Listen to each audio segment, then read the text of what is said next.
using non-proportional tables. So what we have here is a non-proportional equation. And we know it's non-proportional because it has a y-intercept.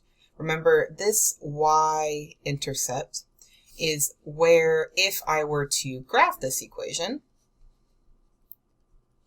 the line would cut through up here at 9, and then the 4 is the slope, and remember that would be rise over run, so that would be up 4 and over 1, or down 4 and to the left 1.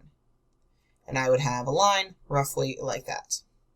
But we can use this non-proportional equation to help us complete tables and to learn more information about the data that's connected with these non-proportional relationships. So we have this equation, y equals 4x plus 9. As I have written here already, the 9 is the y-intercept, the 4 is the slope, but what we also have is an x and a y. And notice that this x and a y is just like coordinate points. So remember, a coordinate point is a point on a graph, and we write it with x and y being its y coordinates, so where along the y-axis, and x being, try that again, x being where the point is on the x-axis, left to right, and y being where the point is on the y-axis, up and down. And those x and y mean the same thing in this equation. So that means whatever I plug in for x, then I can solve for y. And if I plug in for y, I can solve for x. So let's do that in our first example here. So we have y equals, I'm going to write it over here, y equals 4x plus 9. I have two variables, a y and an x, and if I know one of them, I can solve the other, because remember, you can solve any equation if you have only one variable.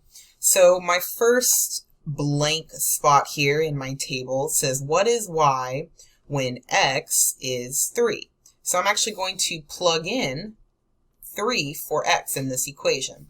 So I have y equals 4, and this is 4 times x. We know that when a variable is right next to another variable or right next to a digit, that means multiplication when it's invisible.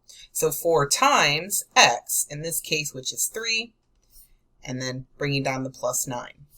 Now, according to PEMDAS, we need to multiply before we would add. So if I multiply 4 times 3, I get 12, bringing down my 9, and y will equal 12 plus 9, or y equals 21. And there I would be able to say, okay, when x equals 3, y equals 21 in this relationship. Or if we graphed this equation, the line would cross through 321 on a coordinate graph. We can do the same thing if we are given, let me erase some of my stuff here. We can do the same thing if we are given a y value and we need to find the x, which is what happened on our second column here. So it says y is 17, so then what is x? Or what is x if y is 17?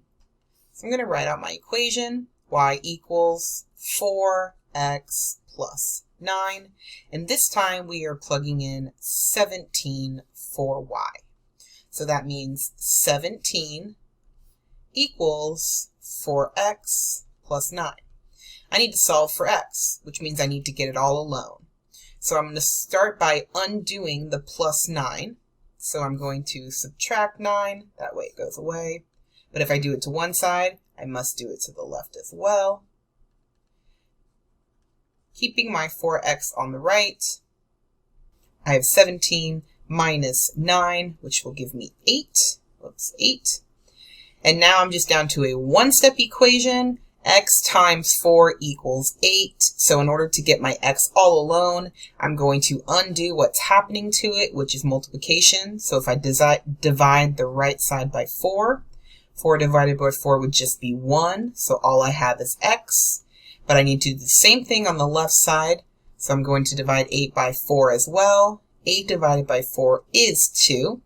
So that means when y is 17, x is 2. Or it's 2. So again, if I were to graph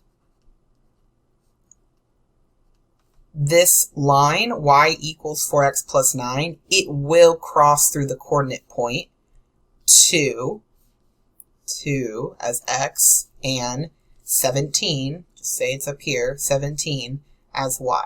So that would be another point on the line y equals 4x plus 9.